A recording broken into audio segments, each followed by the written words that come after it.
सामने अभी बड़ी खबर सामने आ रही है कि दिल्ली के मुख्यमंत्री अरविंद केजरीवाल को बेल मिल गई है। जी हाँ, दिल्ली हाई कोर्ट की ओर से अरविंद केजरीवाल को बेल मिल गई है। हालांकि ईडी ने बहुत कोशिश की कि अरविंद केजरीवाल को बेल ना मिले। ईडी ने सर से लेकर पांव तक की कोशिश करी कि दिल्ली के मुख्यमंत्री अरविंद केजरीवाल को बेल ना मिले। हालांकि अभी ये न्यूज़ मिल रहा है कि बेल मिल चुकी है। आइए उस पर साक्षी जोशी जी ने जो रिएक्ट किया है वो हम देखते हैं। अरविंद केजरीवाल को जो बेल मिली है उस पर जो ईडी की ओर से बेल न मिलने की जो दलील है वो भी देखते हैं, और केजरीवाल की ओर से बेल मिलनी चाहिए उसकी दलील भी समझना जरूरी है। तो आइए हम देखते हैं। एएसजी एसवी राजू जो कि ईडी की तरफ से अपीयर कर रहे थे, उन्होंने कहा कि जो को अक्यूज चरणप्रीत सिंह है उन्होंने काफी बड़े अमाउंट ऑफ कैश रिसीव किए थे एंटरप्रेन्योर्स से, और उन्होंने अरविंद केजरीवाल के होटल स्टे के लिए बिल पे किए थे। उन्होंने कहा कि it is not that the ED was doing investigation in the air, कोई हवा में वो इन्वेस्टिगेशन नहीं कर रहा था, बल्कि जो प्रोब एजेंसी है, जो सेंट्रल प्रोब एजेंसी है, उसके पास बहुत ही ठोस सबूत है अरविंद केजरीवाल के खिलाफ। और आगे वो ये बताते हुए कहते हैं कि केजरीवाल ने कहा कि उनका फोन जो है वो सैक्रोसैंक्ट है, उसका पासवर्ड मैं नहीं दूंगा। हम लोगों को विनोद चौहान के फोन को देखना पड़ा। He is sitting quiet. Many times it has happened that accused says I will not. कई बार ऐसा होता है कि accused कह देता है कि मैं नहीं दूंगा।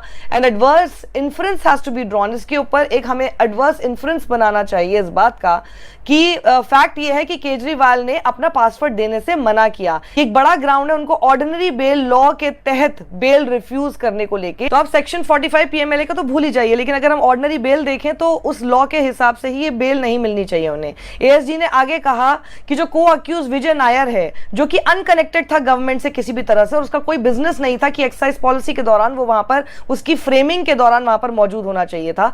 वो एक मिडलमैन था, केजरीवाल की तरफ से यूज किया गया। That his proximity with the chief minister is establish beyond doubt, और वो कितना क्लोज है जो है सीएम के, ये भी हमको सब पता है।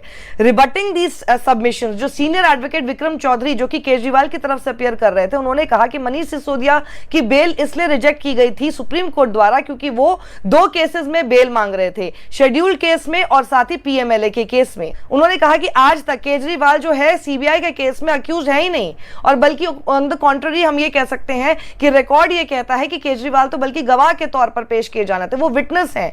It is not for ED to guide the CBI. ED का काम नहीं है ना सीबीआई को गाइड करना, ये एक इंडिपेंडेंट एजेंसी है जो कि अपनी कॉल खुद लेगी।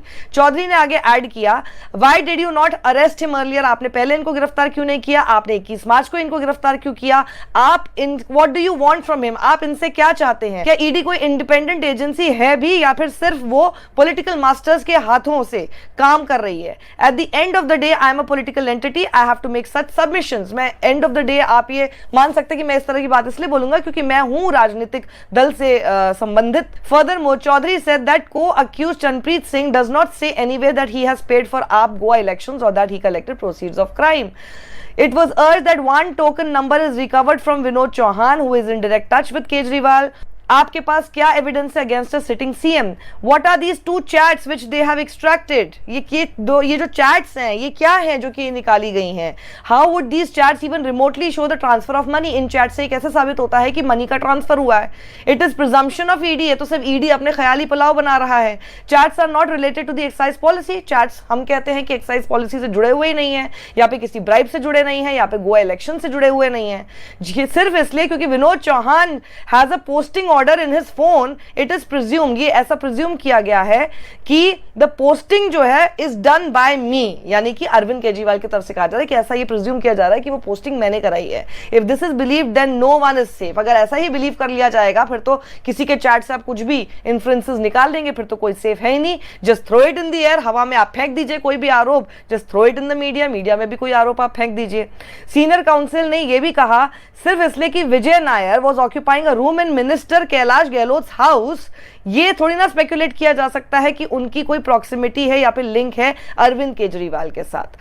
Where do they get all that? ये सब कहां से मिलता है इन लोगों को? विजय नायर अपने स्टेटमेंट 2022 में दिए गए स्टेटमेंट में ये बात कह चुका है कि उसने रिपोर्ट किया था मिस आतिशी और सौरभ भारद्वाज को, लेकिन ईडी लगातार यही कहे जा रही है कि वो मेरे ऑर्डर के तहत हुआ था। जब कोई प्रूफ ही नहीं है आपका कि मैंने कोई भी इंस्ट्रक्शन दी है that I have ever instructed him to receive the bribe और डू एनी मीटिंग, तो आप कैसे मेरे खिलाफ कोई केस बना रहे हैं?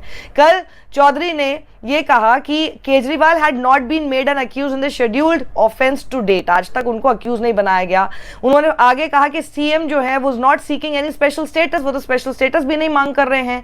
Although since he was a constitutional functionary the chair ought to be respected, क्योंकि बल्कि ऑन द कॉन्ट्री उनके बिना मांगे भी उनकी चेयर का रिस्पेक्ट वैसे करना चाहिए क्योंकि वो कॉन्स्टिट्यूशनल फंक्शनरी हैं। उन्होंने क्वेश्चन किया था credibility of the material put forth by ED, ED ने जो भी मटेरियल सामने रखा है उसकी क्रेडिबिलिटी को जरूर उन्होंने कटघरे में खड़ा किया था। Pointing towards statements of witnesses, जो भी गवाहों के स्टेटमेंट्स थे उनके ऊपर पॉइंट आउट करते हुए who were granted pardons and turned approvers in the case. उन्होंने आगे क्वेश्चन किया था timing of Kejriwal arrest by the ED और साथ ही ये सबमिट किया that he was arrested soon after the general elections were announced. On the other hand ED ने ये सबमिट किया कि कोई डाउट नहीं है इसमें as to the commission of a money laundering offence since cognizance had been taken by the concerned court and the cognizance order had not been challenged। उसको आपने चैलेंज ही नहीं किया तो cognizance order concerned court ने दिया था। फिर आगे ये कहा गया, ये आर्ग्यू किया गया that it was for Kejriwal, Kejriwal के ऊपर ओनस लाई करता है कि वो ये शो करे that he was not guilty of a PMLA offence, PMLA के अंतर्गत आने वाले किसी भी ऑफेंस पर वो गिल्टी नहीं है, ये उनका दायित्व होना चाहिए इसको प्रूव करने का। और उस रिगार्ड में वो एक कॉन्स्टिट्यूशनल पोस्ट को होल्ड करते हैं, ये बात तो रेलिवेंट ही नहीं है। On the issue of timing of arrest ये क्लेम किया गया that the arrest is the prerogative of the investigating officer and timing is irrelevant if a PMLA offence is made out.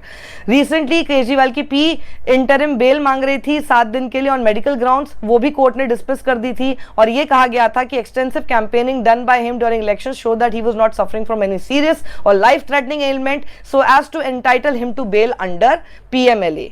Court ने ये कहा कि diabetes और even type 2 diabetes can not be said to be so serious an element so as to entitle Kejriwal to the relief claim. तो जो उन्होंने जिसके तहत उनको बेल मिली कैंपेनिंग के लिए उस कैंपेनिंग को भी एक रीजन बना दिया गया कि देखिए कैंपेनिंग तो कर ही रहे थे तो इतने बीमार भी नहीं है तो उनको बेल नहीं मिलनी चाहिए। लेकिन ईडी की तरफ से जितनी आर्ग्यूमेंट्स रखी गई कोर्ट को नहीं इन सब चीजों में कुछ फर्क पड़ा। कोर्ट ने सीधा अरविंद केजरीवाल को एक्साइज पॉलिसी में आज बेल दे दी, यानी केजरीवाल की तरफ से रखी गई सारी दलीलों को उन्होंने माना है। अरविंद केजरीवाल जी को भाई लाओ तो मत यार, आज जमानत मिली है और ये जमानत इस बात का संदेश है कि देश के अंदर न्याय व्यवस्था कायम है। एक झूठा